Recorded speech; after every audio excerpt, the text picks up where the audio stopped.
Last week we covered that there were 4 businesses in Gainesville that were getting sued because there was tracking elements on their website that they weren't even aware of. We found out about this before any of the local news found out about it. They trusted me to look at the lawsuit and look at their website and create a new one because their current provider was unable to turn off tracking.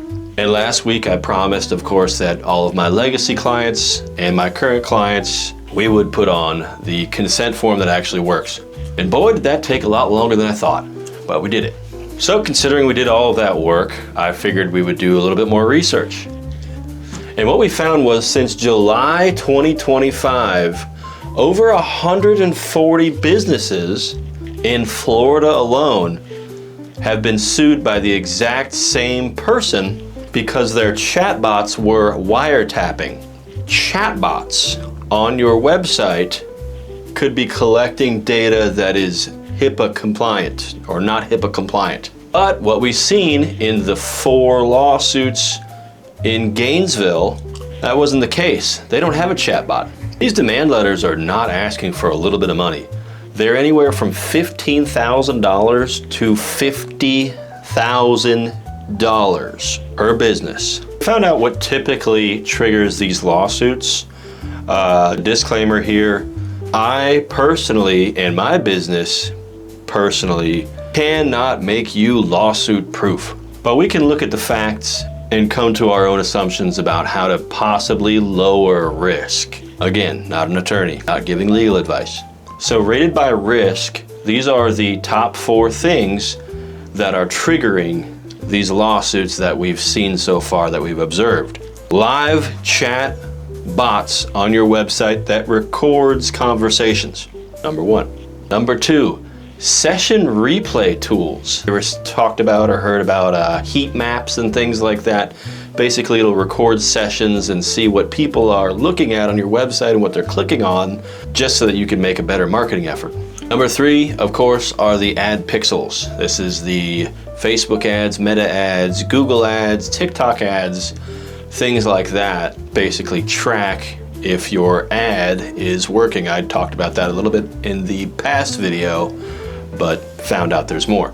And number 4 is analytics firing before consent. A lot of these chat bars do say accept or deny, but they're still tracking, even if you don't click anything or click deny. So you have to go in and ensure that this stuff is working. Well, how do you do that? Don't think I got a list? Of course I got a list for you. Come on, it's a big list. So we're gonna go down it pretty quick. Inventory every single script. That would mean that we do open up your website in an incognito tab and check the scripts that are running when you don't accept the consent banner yet. You just press F11 and the developer tools area, go to network and see if any of your tracking fires before you click accept to your consent form. If you have a chatbot, make sure your chatbot says specifically that your chat is being recorded, because most of the time it is. Make sure that your privacy policy includes the tracking that you're using. I would get with your marketing coordinator or anybody running any of your marketing and make sure you know everything that's being ran, and then put that in your privacy policy. Make sure you have a privacy policy. Do you have a privacy policy? I'm sure you don't. Get one. Come on. Have a do not sell or share / manage preferences link in your footer. And of course, last but not least, is document everything that you did to mitigate this from ever happening. Have your dates and your screenshots of clean scans of your website. That way, if you did miss something, at least you have something in your records that says, hey, I really tried my best. A good faith paper trail. Now, of course, it's easy for me to do stuff like this to my past clients' websites and my current clients' websites because we use WordPress.org, which allows you to edit as much as you want because it's yours. A lot of other marketing companies, they have their own proprietary website builder. And that's what we're kind of seeing here. Proprietary website builder, your account rep cannot edit specific things. They can only do so much. Well, that's it for this video. I believe this is gonna hit the news more or less late this week.